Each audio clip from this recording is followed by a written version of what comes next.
Tunaamini bandari ni lango la biashara, ni lango la uchumi.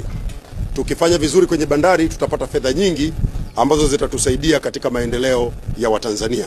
Na mimi leo nimefurahi nilipoambia tunakwenda Kwala, mmekubali, mmekuja na mmejionea wenyewe kazi nzuri inayofanywa na serikali ya awamu ya 6 inayoongozwa na Mheshimiwa Rais Dr. Samia Suluhu Hassan.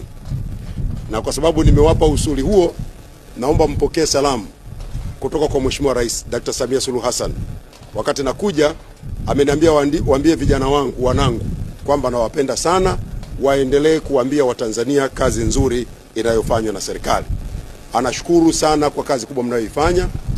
Tunakwenda kuadhimisha miaka 4 ya tangu alipoingia madarakani, serikali ya awamu ya 6 ilipoingia madarakani tarehe 19 ya mwezi huu wa 3.